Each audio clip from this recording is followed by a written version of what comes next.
Hello friends, ನಾನು ನಿಮ್ಮ Shankar cooking ಚಾನಲಿಂದ ಇವತ್ತಿನ ರೆಸಿಪಿ ಅವಲಕ್ಕಿ ಪ್ರಸಾದ ಯಾವ ಥರ ಮಾಡೋದು ಅಂತ ಇವತ್ತು ತೋರಿಸ್ಕೊಡ್ತೀನಿ.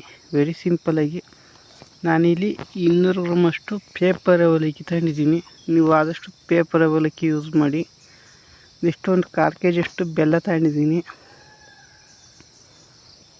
ನೆಕ್ಸ್ಟ್ ಗೋಡಂಬಿ ಒಂದು 30 ಗ್ರಾಮ್ ಗೋಡಂಬಿ, ತುಪ್ಪ ಒಂದು 50 ಗ್ರಾಮ್ ತುಪ್ಪ, ಮತ್ತು ಗಸಗಸೆ ಮತ್ತು ಅರ್ಧಕ್ಕಿಂತ ಒಂದು ಸ್ವಲ್ಪ ಕಾಯಿ ತುರಿ. ಇಷ್ಟೇ ಬೇಕಾಗಿರೋದು ಅವಲಕ್ಕಿ ಪ್ರಸಾದ ಮಾಡೋಕ್ಕೆ. ಹೇಗೆ ಅಂತ ತೋರಿಸ್ಕೊಡ್ತೀವಿ. ಫಸ್ಟಿಗೆ ಬಲ್ಲಿ ನಾನಲ್ಲಿ ಬೆಲ್ಲ ಕಾಸ್ಕೋಬೇಕಾಗುತ್ತೆ. ಬೆಲ್ಲ ಮುಳುಗಂಗಿಲ್ಲ, ಬೆಲ್ಲ ಅರ್ಧ ಇರಬೇಕು ಅಷ್ಟು ನೀರು ಹಾಕಲಿ. ನಾನಿಲ್ಲಿ 1/4 kg ಬೆಲ್ಲ ತಗೊಂಡಿದ್ದೀನಿ. ಅದಕ್ಕೆ ಅದು ಬೆಲ್ಲ ಅರ್ಧ ಮುಳುಗಬೇಕು ಅಷ್ಟು ನೀರು ಹಾಕೊಂಡು ಈಗ ಚೆನ್ನಾಗಿ ಬೆಲ್ಲ ಕರಗೋ ತಕ್ಕ ಮಳಿಸ್ತಾಯಿದ್ದೀನಿ. ನೀವು ಈ ಥರನಾರ ಮಾಡ್ಕೋಬೋದು. ಇಲ್ಲಾಂದರೆ ನೀರು ಹಾಕ್ಬಿಟ್ಟು 2 ಗಂಟೆ ಟೈಮ್ ಬಿಡಿ. ಬೆಲ್ಲ ಆದಾಗ ಅದೇ ಕರಗುತ್ತೆ ನಿಮಗೆ ಟೈಮ್ ಇತ್ತು ಅಂದರೆ. ಇಲ್ಲ ನಮಗೆ ಟೈಮ್ ಇಲ್ಲ ಅಂದರೆ ಬರೀ 5 ನಿಮಿಷಕ್ಕೆ ಈ ಥರ ಮಾಡ್ಕೊಳ್ಳಿ, ನಿಮಗೆ ಬೆಲ್ಲ ರೆಡಿ ಆಗುತ್ತೆ. ನೋಡಿ, ಇಷ್ಟಾದರೂ ಸಾಕು. ಬೆಲ್ಲ ಕರಗಬೇಕು ಅಷ್ಟೇ. ಬೆಲ್ಲ ಕರಗಿದ ತಕ್ಷಣ ಸ್ಟವ್ ಆಫ್ ಮಾಡ್ಕೊಳ್ಳಿ. ಆಮೇಲೆ ಪಾಕ ಥರ ಆಗ್ಬಿಡುತ್ತೆ, ಅದಕ್ಕೋಸ್ಕರ. ನೆಕ್ಸ್ಟು ಒಂದು ಬಾಣಲಿಗೆ ನಾನಿಲ್ಲಿ 1 ಸ್ಪೂನಷ್ಟು ತುಪ್ಪ ಹಾಕತ್ತಾಯಿದ್ದೀನಿ. ಫಸ್ಟಿಗೆ 1 ಸ್ಪೂನಷ್ಟು ತುಪ್ಪ ಹಾಕತ್ತಾಯಿದ್ದೀನಿ. ನೆಕ್ಸ್ಟ್ ಅದಕ್ಕೆ ಕಾಯಿ ತುರಿ ಇತ್ತಲ್ಲ, ಕಾಯಿ ತುರಿ ಹಾಕತ್ತಾಯಿದ್ದೀನಿ. ಈ ಕಾಯಿ ತುರಿ ಜಾಸ್ತಿ ಹಾಕೋಬಿಡಿ, ಆದಷ್ಟು ಕಾಯಿ ತುರಿ ಕಮ್ಮಿ ಹಾಕೊಳ್ಳಿ. ಯಾಕೆಂದರೆ ಆಮೇಲೆ ಕಾಯಿ ತುರಿನೇ ಡಾಮಿನೇಟ್ ಮಾಡುತ್ತೆ, ಅದಕ್ಕೋಸ್ಕರ. ನೋಡಿ, ಇದನ್ನು ಕಾಯಿ ತುರಿನ ಈ ಥರ ಲೈಟಾಗಿ ಫ್ರೈ ಮಾಡ್ಕೋಬೇಕಾಗುತ್ತೆ. ಎಣ್ಣೆ ಕಾಯಿ ತುರಿ ತಿಂತಿದ್ರೆ ತುಪ್ಪ ತಿಂದಂಗೆ ಆಗಬೇಕು, ಅಷ್ಟು ತುಪ್ಪ ಇರಬೇಕು. ನೆಕ್ಸ್ಟ್ ಅದಕ್ಕೆ ಗೋಡಂಬಿನ ಹಾಕತ್ತಾಯಿದ್ದೀನಿ. ಈ ಗೋಡಂಬಿನೂ ಅಷ್ಟೇ ಫುಲ್ ಜಾಸ್ತಿ ತಗೊಬಿಡಿ. ಅದು ಒಂದು ಹಿಡೀಲಿ 4-5 ಸಿಗಬೇಕು, ಆ ಥರ ತಗೊಳ್ಳಿ. ಗೋಡಂಬಿನ ಜಾಸ್ತಿ ಹಾಕಿದರೆ ತಿನ್ನೋಕ್ಕಾಗಲ್ಲ.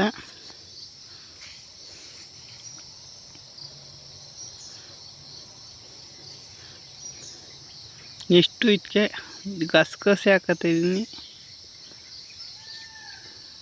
ಗಸಗಸೆನೂ ಅಷ್ಟೇ 1 ಸ್ಪೂನ್ ಅಷ್ಟು ಹಾಕೊಳ್ಳಿ. ಗಸಗಸೆನ ಜಾಸ್ತಿ ಹಾಕೊಳಕ್ಕೆ ಹೋಗ್ಬಿಡಿ.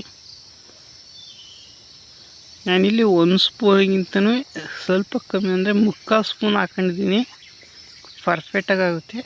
ನೀವು ಆದಷ್ಟು 3/4 ಸ್ಪೂನ್ ಹಾಕೊಳ್ಳಿ. ಇಲ್ಲ ನಮಗೆ ಇನ್ನೊಂದು ಸ್ವಲ್ಪ ಜಾಸ್ತಿ ಬೇಕು ಅಂದರೆ 1 ಸ್ಪೂನ್ ಹಾಕೊಳ್ಳಿ. ಅದ್ರ ಮೇಲೆ ಹಾಕೊಳಕ್ಕೆ ಹೋಗ್ಬೇಡಿ. ಮತ್ತು ಯಾರ್ಯಾರು ನನ್ನ ಚಾನಲ್ ಸಬ್ಸ್ಕ್ರೈಬ್ ಆಗಿಲ್ಲ, ಈ ಕೂಡಲೇ ಸಬ್ಸ್ಕ್ರೈಬ್ ಆಗಿ. ನೆಕ್ಸ್ಟ್ ಹುರ್ಕೊಂಡಿದ್ದೆಲ್ಲ ಸೈಡ್ ಒಂದು ಪಾತ್ರೆಗೆ ಎತ್ತಿಟ್ಕೊಂಡಿದ್ದೀನಿ ತಣ್ಣಗಾಗಲಿ ಅಂತ. ನೆಕ್ಸ್ಟ್ ಇಲ್ಲಿ ಅವಲಕ್ಕಿನ ಸ್ವಲ್ಪ ತಣ್ಣಗಿದೆ ಅಥವಾ ಪೇಪರ್ ಥರ ಹಿಂಗೆ ಗಟ್ಟಿಯಾಗಿಲ್ಲ ಅಂದರೆ ಈ ಥರ ಲೈಟಾಗಿ ಫ್ರೈ ಮಾಡ್ಕೊಂಡ್ರೆ ಸಾಕಾಗುತ್ತೆ. ಲೈಟಾಗಿ ಫ್ರೈ ಮಾಡ್ಕೊಂಡು ಸ್ಟವ್ ಆಫ್ ಮಾಡಿ ನಾವು ಹಾಕಿದ್ವಲ್ಲ ಕಾಯಿ ತುರಿ ಎಲ್ಲನೂ ಅದಕ್ಕೆ ಹಾಕೊಳ್ಳಿ. ಫಸ್ಟು ಹಂಗೆ ಕೈಲಿ ಮಿಕ್ಸ್ ಮಾಡ್ಕೊಳ್ಳಿ ನೀಟಾಗಿ. ನೋಡಿ, ಇಲ್ಲಿ ಆ ಥರನೇ ಕೈಲಿ ಒಂದ್ಸಲ ನೀಟಾಗಿ ಮಿಕ್ಸ್ ಮಾಡ್ಕೊಳ್ಳಿ.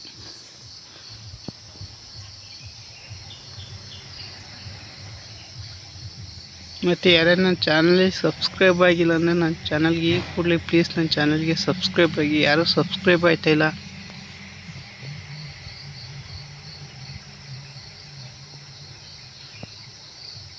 ನೆಕ್ಸ್ಟ್ ಇಲ್ಲಿ ಏಲಕ್ಕಿನ ಹಾಕತ್ತಾಯಿದ್ದೀನಿ. 2 ಏಲಕ್ಕಿ ತಗೊಂಡಿದ್ದೀನಿ. ನೆಕ್ಸ್ಟು ಬೆಲ್ಲದ ನೀರಿತ್ತಲ್ಲ ಅದನ್ನು ಒಂದೇ ಸತಿ ಹಾಕೊಳ್ಕೊಬಿಡಿ, ಸ್ವಲ್ಪ ಸ್ವಲ್ಪನೇ ಹಾಕೊಳ್ಳಿ.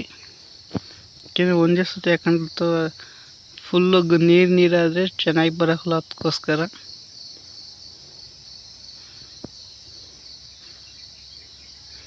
ಈ ಥರ ನೀಟಾಗಿ ಅದು ಬೆಲ್ಲದ ನೀರೆಲ್ಲ ಮಿಕ್ಸ್ ಆಗಬೇಕು, ಅದಕ್ಕೋಸ್ಕರ.